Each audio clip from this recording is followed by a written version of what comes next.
Hello friends, मैं शालिनी पांडे स्वागत करती हूँ आपके अपने YouTube channel Shalini beyond study पे। आज बात कर रहे होंगे टाइप ऑफ कैरिकुलम एडेप्टेशन, जो कि आपके इंक्लूसिव एजुकेशन का यूनिट 4.4 है। हम इम्पॉर्टेंट टॉपिक्स आपको करा रहे हैं क्योंकि आपकी डिमांड थी कि जो है आपको इम्पॉर्टेंट टॉपिक्स कराया जाए। ठीक है, तो आपकी डिमांड के हिसाब से ज़्यादातर बच्चों ने यही मैसेज किया कि उनको इम्पॉर्टेंट टॉपिक्स बताया जाए, तो अभी इम्पॉर्टेंट टॉपिक्स आपको पढ़ाया जा रहे हैं। अब जो भी टॉपिक्स आपके बच रहे हैं वो हम नोट कर रहे हैं, वो टॉपिक्स हम आपको ज़रूर करवाएंगे। ठीक है, बट जो अभी एग्ज़ाम के दृष्टिकोण से बहुत ज़्यादा इम्पॉर्टेंट है उसको हम आपको करवा दे रहे हैं। यूनिट 4.4 में हमें क्या पढ़ना है? पाठ्यक्रम मतलब जो पाठचर्या है, अनुकूलन के हमें प्रकार पढ़ने हैं। पाठचर्या अनुकूलन के प्रकार को पढ़ने से पहले हमें ये समझना जरूरी है कि पाठचर्या होती क्या है। ठीक है, इसके पहले की वीडियो में भी मैंने आपको एक बार बताया था, शॉर्ट में मैंने आपको समझाया था पाठचर्या मतलब पाठचर्या क्या होती है। यहाँ पे हम एक मतलब डिफिनीशन के अकॉर्डिंग समझ लेते हैं कि क्या होती है पाठचर्या। तो ये बहुत ही जो है माध्यमिक शिक्षा आयोग के द्वारा, जो ये आप मुदालिया आयोग कहते हैं, उनके द्वारा दी गई ये परिभाषा है और इम्पॉर्टेंट भी है। इसी परिभाषा को लेकर के हम आपको समझाने का प्रयास करेंगे, तो आप इस परिभाषा के माध्यम से अच्छे ढंग से समझ पाएंगे कि पाठचर्या क्या है। पाठचर्या का अर्थ केवल उन विषयों, सैद्धांतिक जो विषय चलते हैं उनसे ही नहीं होता है जो विद्यालयों में परंपरागत रूप से पढ़ाए जाते हैं। पहली बात तो आप ये दिमाग में बैठा लीजिए, अगर आपसे कहा जा रहा है कैरिकुलम, तो आप ये बिल्कुल मत समझिए कि सिर्फ आपके सिलेबस की बात की जा रही है। ठीक है, जो आपके 6-12 जो भी आपके सब्जेक्ट निर्धारित हैं, पाठचर्या के अंतर्गत सिर्फ वो सब्जेक्ट ही नहीं आते हैं। ठीक है, बल्कि इसमें अनुभवों की वह संपूर्णता भी सम्मिलित होती है जिनको विद्यार्थी विद्यालय कक्ष, प्रयोग पुस्तकालय, प्रयोगशाला, कार्यशाला, खेल के मैदान तथा शिक्षक एवं छात्रों के अनेक औपचारिक संपर्कों से प्राप्त करता है। कहने का मतलब ये है कि जो पाठचर्या होती है उसमें सिर्फ सब्जेक्ट ही नहीं आते हैं जो हमें विद्यालय में पढ़ाए जाते हैं, बल्कि उन सब्जेक्ट के अलावा हमें विद्यालय में मिलने वाले समस्त अनुभव भी जो है पाठचर्या में सम्मिलित होते हैं। फिर वो अनुभव जो है हमें पुस्तकालय में मिले, हम कोई भी चीज़ पुस्तकालय से सीख रहे हों, हम कोई भी चीज़ प्रयोगशाला से सीख रहे हैं, हम खेल के मैदान में खेलते वक्त जैसे मान लीजिए सहानुभूति का गुण हमें विकसित हो रहा है, दूसरों को देख करके परोपकार की भावना हमारे अंदर आ रही है, तो ये सारे जो चीज़ें हैं, या शिक्षक से हम औपचारिक रूप से किसी टॉपिक पर डिबेट कर रहे हैं, मतलब बातचीत कर रहे हैं, उससे हम चीज़ें सीख रहे हैं, किसी नाटक कंपटीशन में भाग लेकर के हम चीज़ों को सीख रहे हैं।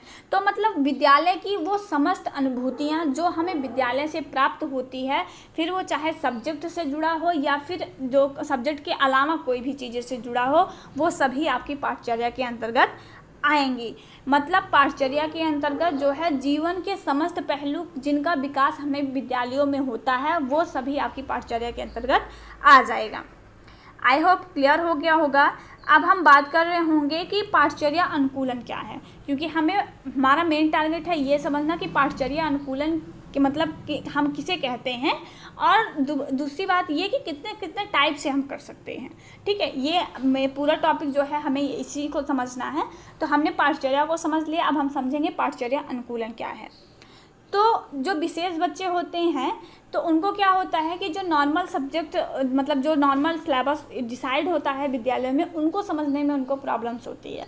आप जानते हैं कि सामान्य बच्चों से हट करके उनकी आवश्यकताएं हैं, तो अगर हम सामान्य बच्चों के ही पाठ्यक्रम को उनके ऊपर लागू कर देते हैं, मतलब थोप देते हैं, तो वो समझ नहीं पाएंगे। ठीक है, और समावेशी शिक्षा ऐसा नहीं करता है, वो सबकी नीड का ध्यान रखता है। तो अगर समावेशी शिक्षा सबकी नीड का ध्यान रखता है तो बच्चे की नीड के अकॉर्डिंग पाठ्यक्रम को भी तो थोड़ा बहुत चेंज करना पड़ेगा ना। तो जो ये पाठ्यक्रम में बदलाव किया जाता है यही होता है, मतलब जो पूरी पाठचर्या में जो बदलाव आपको देखने को मिलेगा, वो चाहे छोटा बदलाव हो या फिर बड़ा बदलाव हो, वो सारे बदलाव जो आपकी पाठचर्या में होंगे वो आपकी कहलाएंगे पाठचर्या अनुकूलन। उसी को हम किताबी भाषा में समझ लेते हैं कि जो पाठचर्या अनुकूलन होती है उनसे हमारा अभिप्राय होता है पाठ्यक्रम के क्रियान्वयन संबंधी समायोजन, मतलब जो हमारी पाठचर्या है उसको किस तरीके से हम लागू कर रहे हैं, उसमें क्या क्या संशोधन करके हम लागू कर रहे हैं, वही आपकी पाठचर्या अनुकूलन है। उसमें हम पाठ विषय जो दिए गए हैं उसमें हम परिवर्तन कर सकते हैं। लोचदार या परिवर्तनशील का मतलब है लचीलापन, ठीक है। मतलब लोचदार का मतलब क्या है, लचीलापन, वरना आपको लगे कि क्या खतरनाक हिंदी जो है मैम पढ़ा रही हैं, तो आप लोचदार का मतलब आप लचीलापन समझिएगा।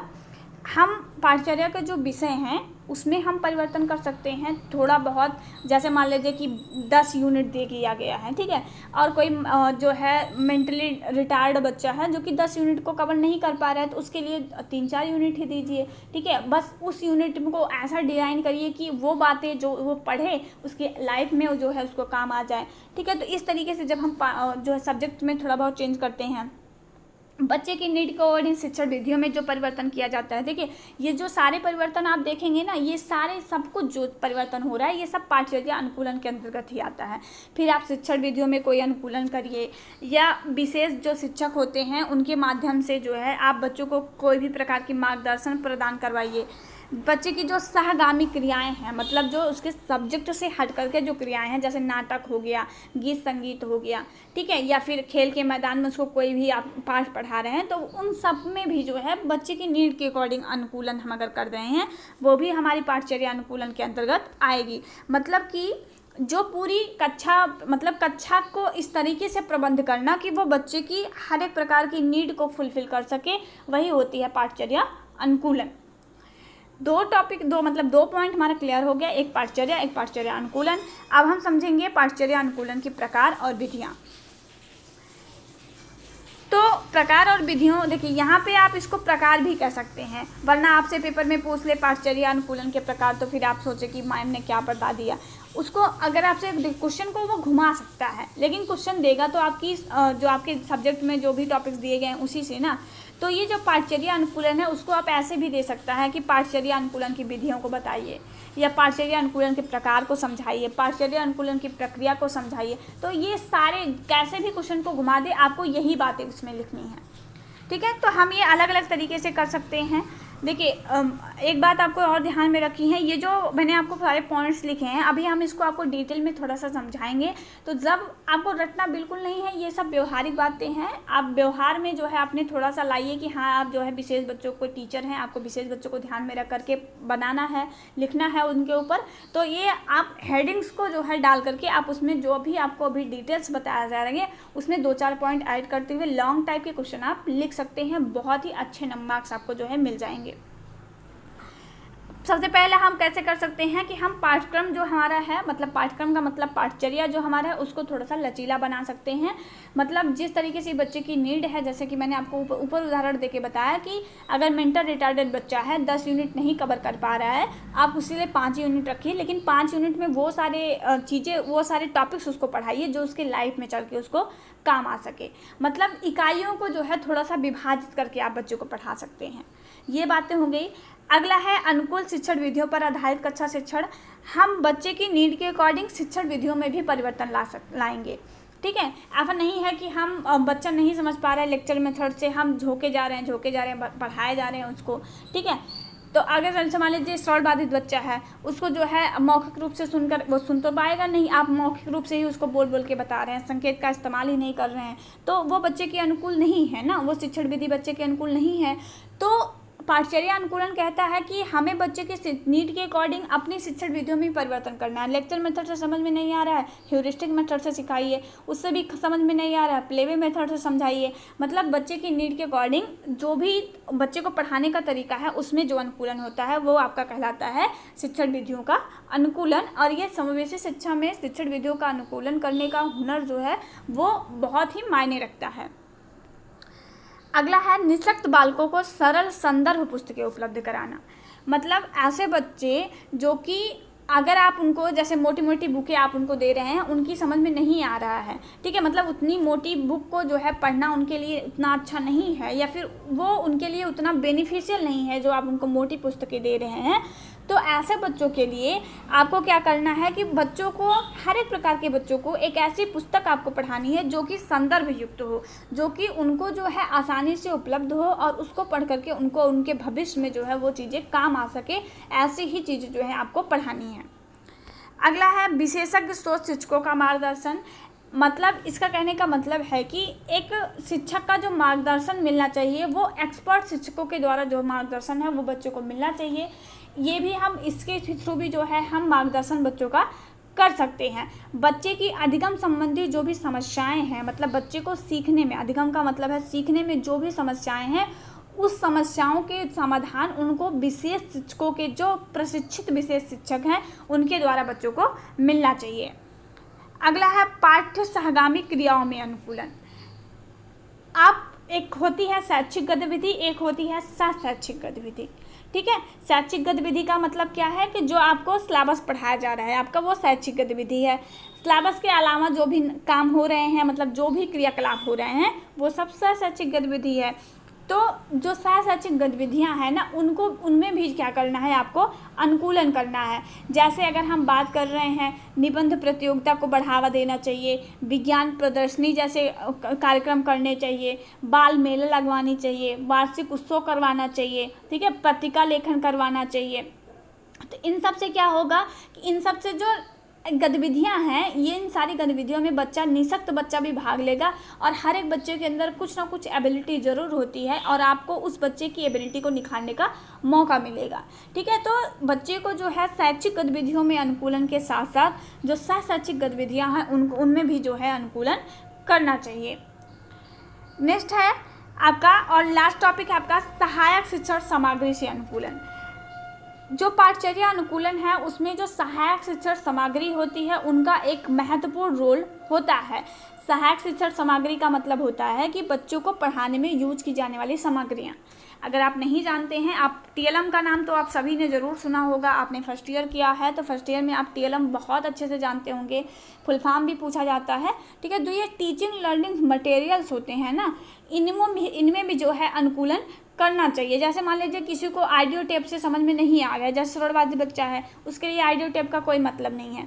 ठीक है, वहीं पे विजुअल इम्पेयरमेंट बच्चे के लिए वो ऑडियो टेप बहुत ज़्यादा महत्वपूर्ण है। तो हर एक बच्चे की नीड के अकॉर्डिंग हमें एक ऐसी ही शिक्षण विधियों का चुनाव करना है जो कि बच्चे की हर एक प्रकार की नीड को फुलफिल कर सके।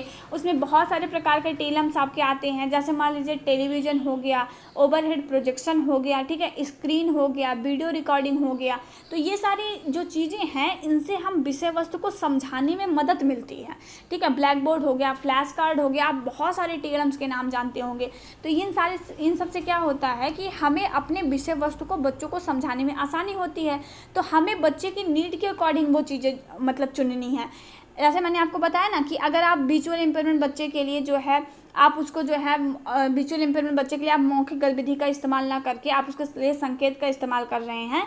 ठीक है, संकेत, कोई भी ऐसा टीएलएम यूज कर रहे हैं जिसमें सिर्फ संकेत ही है, उसमें वॉइस नहीं है, तो क्या वो बच्चे के लिए बेनिफिशियल होगा?